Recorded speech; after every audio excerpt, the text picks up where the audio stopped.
just try this, okay? If you want your life to change or you want your life to be a certain way, try working really freaking hard. I know, revolutionary. No, but seriously, some of the times in my life where I saw the most change when I needed it the most was when I worked really freaking hard. I worked really hard in middle school. My dad, I love him, but he believed in the parenting style. I don't know why I said I love him, like I was gonna follow that with a but. I love him, and he has always been a great father to me. He believed in teaching me to teach myself life skills, and unfortunately finance wasn't one that I was very privy to listening to him about, which I very much should have and very much still should now. But when I was in middle school, I think I asked him, I was on like kind of like food card, like meal cards at school, which meant I could eat at the cafeteria, but we shared a cafeteria as high schoolers with middle schoolers. And so one day I went to my dad and I was like, hey dad, like I want to go eat at the fast food places like all the other high schoolers do. And he said, okay, get a job. And I remember being like, he hates me. But I went to the library. I printed out my phone number and some things that I could do, which at the time was I could teach English and I could take care of kids. So I did that and I made money. I got my first nannying job. I started teaching English to Korean businessmen and I was making good money. I was actually being an entrepreneur. Unfortunately, I wanted to be a cashier so bad because I was like, everybody else was doing it and I wanted to be a cashier so bad. I thought it was so cool to work as a cashier at the commissary, and I stopped doing my entrepreneurial things and did that instead. So, I mean, don't always just do what everyone else is doing and what everyone else makes look cool.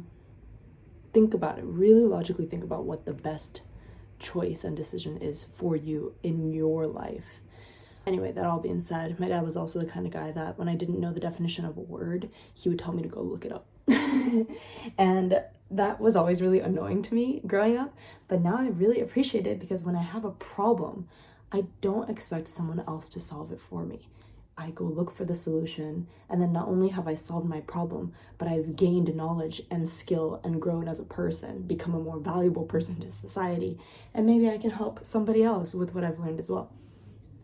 That all being said, none of this was what I was gonna say in this video. I actually wanted to read you a part of this book because I read Oh, the Places You'll Go maybe when I was little, but I feel like so many people needed this when they were little, but so many people need this right now as adults.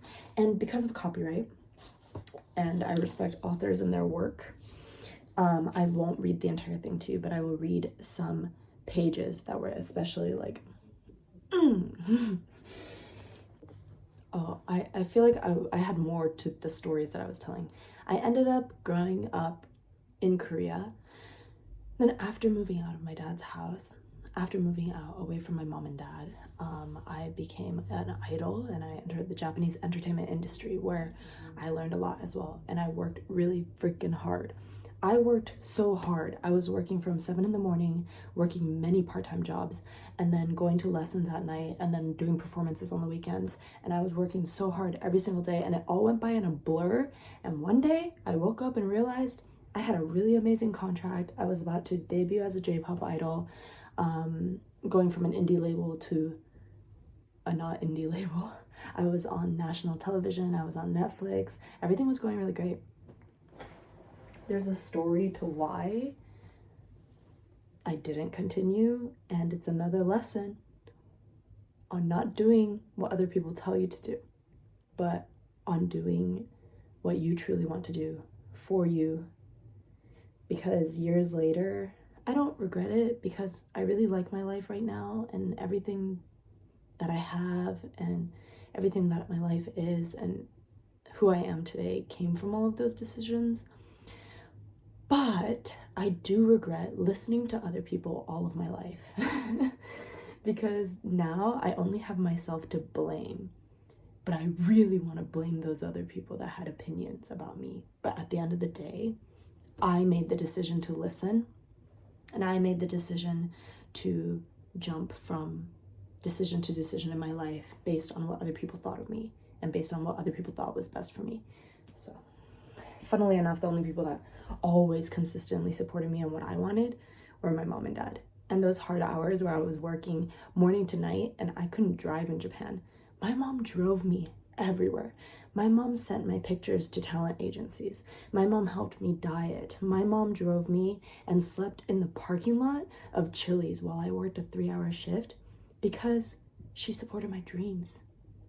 And it's so important to have people in your life that support your dreams. That's the difference between friction that'll hold you back, but not necessarily, it'll just make it harder for you, versus support that helps you thrive, that helps you on your launch pad. So that's a whole nother thought and tangent that I'm not going to get into, but work hard. Work so freaking hard for what you want in life and continuously learn. And what's going to happen is you're going to change and you're going to start having small wins and you're going to start seeing that you can do it. And if you can do it on this scale, you can do it on any scale. I was reading this to the kids that I nanny, and that's why I'm so quiet, because she's nap time. But I was reading this and I was like, can I cry? Can I cry? Because my 30-year-old ass is like, this speaks to me. Okay. You have brains in your head, you have feet in your shoes. You can steer yourself any direction you choose. You're on your own and you know what you know. And you are the guy who'll decide where to go. Skip a little forward. You can get so confused that you'll start into race down long wiggled roads at a breaknecking pace and grind on for miles across weirdish wild space, headed, I fear, towards a most useless place, the waiting place. And then, you skip on a little bit more as it talks about the waiting place. The thing that I like about this book is that it is very motivational, it is very inspirational, it believes in you, but it also talks about the downs and outs and the consequences of getting stuck and what it means to be alone, and it's so good. I'm gonna buy it for me. I'm afraid that sometimes you'll play lonely games too, games you can't win because you'll play against you. And then, of course, the ending is uplifting as ever. And will you succeed? Yes, you will indeed. 98 3/4% guaranteed. Kid, you'll move mountains. So, be your name Buxbaum or Bixby or Bray or Mordecai, Ali, Van Allen or Shea. You're off to great places. Today is your day. Your mountain is waiting. So get on your way.